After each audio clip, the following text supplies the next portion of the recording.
This entitled mother-in-law is trying to get her son-in-law arrested. Why? Just because he won't let her into his own house. But the reason he refused to let her in will leave you shocked. Happy birthday, today's your birthday, and on with the revamped show. This happened a long time ago, but after reading some posts on here, reminded me of this. When my daughter was little, before she started preschool, she is now 36, she would have difficulty breathing after visiting my mother-in-law's house or any place that allowed smoking. This was back in the mid-1980s, when you could still smoke in restaurants and such. My wife, now ex-wife, and I do not smoke. Finally, after one such occasion that my daughter was having problems breathing while at home, it was bad enough that we took her to the clinic. After examining my daughter, the doctor asked if we smoked. After telling him no, he asked if anyone in our house or extended family did. At that time, mother-in-law was a heavy smoker, and she was the only person that would smoke inside our house. We had friends that smoked come visit, but they didn't smoke in our house. The doctor explained that my daughter was showing signs of a mild allergic reaction to secondhand smoke. It was mild enough that treatment wasn't necessary, but we needed to limit or avoid exposing her to people that smoked. Mother-in-law and I had never been on good terms, but it got much worse after I posted no smoking signs inside our house. She saw them, but said it didn't apply to her because she was grandma. She usually avoided visiting when I was home, and my ex wouldn't stand up to her. Finally, mother-in-law came to visit while I was home. She came strolling in, puffing away. After I asked her politely to put the cigarette out, she refused, saying that she had the right to visit her grandchild however she wanted. I then asked her politely to leave, and she pretty much ignored me. Now, I need to add something here. I was raised to be polite and to respect others, and that was reinforced by my Marine Corps training. There are some exceptions to me being a nice guy, such as putting my children or wife in danger, as mother-in-law soon found out. Since she wouldn't take me seriously and refused to leave, I physically picked her up and took her outside. At that time, she was much heavier than me, but she had finally pushed me over my limits. I set her down on the driveway next to her car and told her to go home. I went back inside and locked the door behind me. My wife didn't say a word, but she was smiling because she knew I could get away with treating her mother like that. Of course, that wasn't the end of that fight. Our neighbors had been old drinking buddies with my wife's parents, so mother-in-law stormed over to their house and called the cops on me claiming assault. It's a small town and I know a lot of the cops, but the two that show up I've never met. Since mother-in-law called them, and she met them in my driveway, by the time they started knocking on my door, they were planning to arrest me. However, I'm not dumb enough to open the door. After they hear my side, and the fact that mother-in-law didn't look roughed up, their attitude quickly changed. After showing my ID with the address given to them by mother-in-law, they stepped back from the door to talk a bit. A few minutes later, one cop comes up to the steps to talk with me, while the other one went to talk to her. His next question actually surprised me. I've had a few not so nice meetings with police. He asked if I wanted to press charges, breaking and entering, trespassing and assault, against mother-in-law. Tempting, but no. My ex is an only child, and I'm not going to forbid grandma from seeing any of my 4 kids, as long as it's on my terms. That is to say, no smoking. Instead, I said I just wanted her off my property and that she will have to call before coming over. Side note, after this incident, she no longer talked directly to me, unless I answered the phone, so that was a small victory for me. Relations with mother-in-law were pretty much gone. I rarely saw her, even though she also lived in that small town, but that's a whole different story. Entitled grandma trained her daughter well, because after 19 years, I finally had enough of ex's entitled attitude and I divorced her. Neither ex or ex-mother-in-law no longer talk to me. No hurt feelings on my part. They don't talk to each other even. Something I had wished for back when my children were little. Can you imagine the audacity of this mother-in-law to think that she can smoke around this kid who has an allergy? Like, it's bad enough if you're around people who don't want you smoking near them because of secondhand smoke, but this is your granddaughter, and you don't even care that it has a negative health effect for her. You claim to say you have a right to see your granddaughter, and yet you don't care about her health.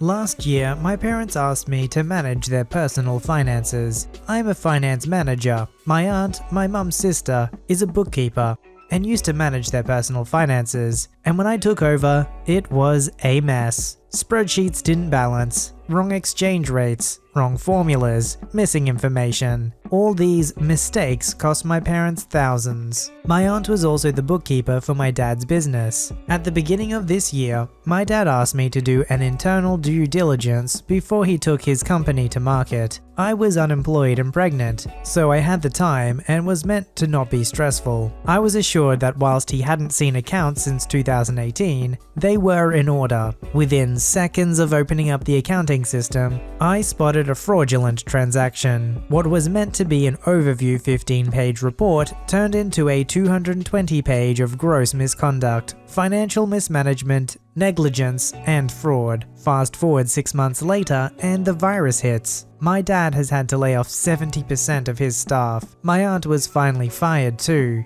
I have come in to sort out the finances. So a few months ago I had to say, "Mum, you are broke and it's because of your sister. The hundreds of thousands they thought they had is gone. The company is worthless and you have nothing left. One paycheck away from being bankrupt. I'm now trying to get the company back on track." As a parting gift, my aunt deleted 12 plus years of emails, bank statements, contracts, documents, financials, data, etc. I'm starting from fraudulent, inaccurate opening balances and I have no staff to help. Data loss has a less jail sentence than fraud. So I pay all the business and personal accounts. My dad's company gives my mum a manager's salary to oversee my aunt's work, but my mum hasn't done anything for the business since 2015. All my mum's accounts are paid, even though her salary doesn't cover it. I leave my mum with a reasonable balance in her account each week and top it up if she needs. This is an entertainment play allowance. My parents rent a flat from my father-in-law when they come see me. I live 6 hours away from my parents and sisters. I sublet the flat when they are not here. My mum wants to spend a couple of $1,000 for scatter cushions. Yes, thousands. Are you kidding me? I'm struggling to pay their bills this month, and she wants to spend a small fortune on scatter cushions. Not even functional real cushions, but ones you throw aside to get to the real ones. She's only in the flat for 2 days a month, and the tenant couldn't care less. I told her there is no money for scatter cushions and it's not essential. She goes off like a firecracker, screaming, swearing and shouting, saying she has nothing in her life and scatter cushions is the only thing that will make her happy. I asked her if not having all her daughters and 3 grandchildren all in one place at one time is good enough. She said no. She wants the scatter cushions. She said if there is money for my dad to buy wine, then there is money for scatter cushions. My dad works from 4 AM to 4 PM, while she sleeps on the couch all day. He should be allowed to spend his hard-earned money on a bottle of wine or 2. A few days later, my mum has a proper go at me, and my sister defends me. All heck breaks loose, and my mum calls my sister the biggest disappointment of her life. My sister looked after my mum full-time for 6 months when my mum was sick, until my mum recovered. My sister runs around after my mum like her personal slave, compared to my thieving aunt. Wow. My childhood has lots of memories of my mum's nasty temper tantrums. It was very traumatic. I swore I would never be like her. My husband grabs my 2.5-year-old, makes a dash for the bedroom. I grab my newborn and run outside. So my mum is now angry at me and refuses to talk to me because I didn't defend her against my sister. I'm sorry my newborn was woken by her screaming and started to cry. My baby comes first. My mum then goes off at my dad, threatens to clear out his bank account, take every cent. She has done it before. I have all these supplies to pay and literally just enough money. My dad tells me to change the banking password and I do it. A week later, my mum gets a call from a leech asking for money. She tries to get into the accounts and she's blocked out. She goes beyond mad. I'm on the phone to my dad and I can hear her screaming like a crazy person, swearing and calling me every name under the sun. Says I don't have any right to change it and this person wants money now. My dad tells me not to pay this random leech and not to give her the password. The leech would have been paid from my dad's account. My dad told me to get hold of the bank and separate his account from hers on internet banking. She can then have access to her account, but not his. She says she deserves his money, and I'm getting in between their marriage. she goes crazy. She sends me, on the family group, a hate message. She's so angry with all of us that she didn't even care my nephew's other granny died. She didn't even send my sister or my nephew a condolences or anything. When the hospital called her to tell her Granny C had passed, she told them she doesn't care and to call my sister. So she knew the first message my sister would have got after hearing the news was her hate message. My mum called me dishonest and a criminal. She's going to sell her jewelry to hire a lawyer and going to get me arrested. The reality is she can't. No money is gone. In fact, there is more in their accounts than there was when I first took over. My dad is a second signatory and I have authorization from him. Yes, I'm the criminal but not her thieving sister. For those wondering, my parents have decided not to press charges against my mum's sister. She literally got away with it. I have an 8-week-old baby and a 2.5-year-old toddler. My mum has taken herself off a family group where we post mainly family pictures. She told her friend she doesn't want to see pictures of her grandchildren. Yes, my mother wants me arrested when I have a baby and toddler. My mother is also aware if she does have me arrested, my career is over too. Welcome to the crazy. Man, that is some soap opera level drama there. I don't think I can handle that. Have you ever had a friend who starts telling you all their family's crap and you're just like, I don't know if you're supposed to be telling me this stuff. You just feel like one day you're going to be ending up in court as some sort of witness or something and you're just like, Your Honor, I don't know what I'm doing here and I don't think I should be in the middle of this. So for context, I'm a 16-year-old male living with my mother, father, sister 15, uncle and grandma. We live in a house, not an apartment, in a very small place, so we usually leave the door open. Also, we have stairs outside the building, on which we usually sit and talk or play, etc. In the house just below us is a family. There, the grandma, her daughter, and her 2 sons, who have their own children. A 17-year-old girl and a 15-year-old, and I'm friends with both. A 12-year-old girl, an 8-year-old boy, and a 2-year-old boy. They're all fine except the 12 and the 2-year-old. They're so freaking spoiled and I can't even begin to tell you. I truly can't stand them. As I said, our house isn't really locked and here it's freaking hot, so we don't want to lock it. And the 12-year-old usually comes to us and either sits on the stairs waiting for someone to come out and then proceeds to torment them into playing with her. She does this at any freaking time of the day, or even worse, she comes in our house. At any time, everywhere, while we eat, while we sleep, or just mind our business. So freaking rude, I can't stand her. My closest family all think like I do about it, because it really is annoying. But my uncle seems to see nothing wrong with it, and one time even managed to wake me up while I was taking a nap to go to the sea with the girl. Not only this, she's also very inappropriate. Asks very personal questions, like to my sister, "Why don't you shave your legs?" She does, she just didn't have the time to do it. Or to me, "Why do you dress like this?" I dress pretty normal, just maybe a little feminine sometimes. "Do you like boys or girls?" Rude. The thing is, her sister is not like this. She's actually nice and behaves like a normal person. In fact, I'm friends with her.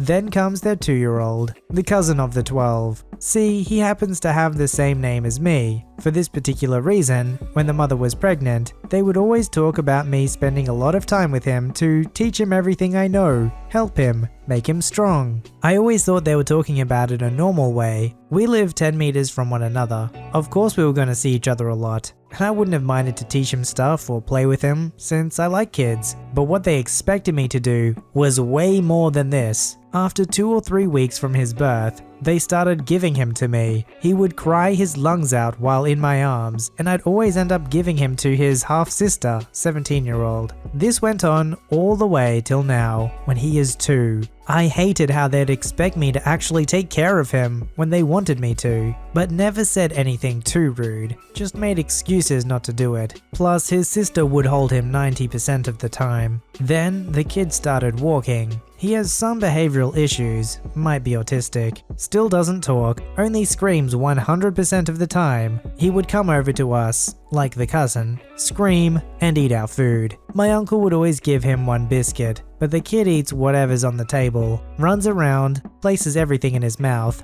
screams. He is a little kid, so he doesn't pay attention to stuff, and they often fall to the ground and I have to collect them all and clean up afterwards. Not only this, but my grandmother is very old and fragile. He doesn't pay attention to her either, and we don't freaking buy stuff for him to eat at all when he decides he wants a cookie. But I know he is not guilty. It's his parents. I already was wondering where the frick they were looking at for not seeing how rude their 12-year-old is. But this time, I know for sure they can't not see it. They're looking right at him. The mother sometimes follows him to our house, enters with him, watches him eat whatever the frick he wants, laughs and then leaves. Not even a thank you or sorry, just freaking laughs. The demon yesterday put in his mouth 5 cookies all at once. There was one left. I put the last one away. I tell the mother to please not let him eat every cookie, because my grandmother likes these cookies too. She looks at me weirdly and leaves. As always, without a word. The same day, I'm sitting outside of my house with my grandmother. They are too sitting outside of theirs. The 12-year-old sees me and waves, starts coming to me. The grandmother and mother of the 2-year-old point me to him and tell him, Go to him and play with him. Who the frick told you I want to play with them? They come, the kid rushes to the kitchen. I take away everything left on the table, and he screams. He does not cry, he freaking screams. The 12-year-old follows. Who told you you could do it? I never entered their house without being explicitly invited in. I take the kid in my arms and order the 12-year-old to follow. I take them back to the parents and, still politely but was very angry, tell them that I'm not a babysitter. My grandmother is fragile and it's dangerous to have them always around. Better if they don't come anymore. They looked shocked, but I leave before they start screaming. I run back and this time I lock the house. When my mother came home, they talked to her. She was on my side, of course.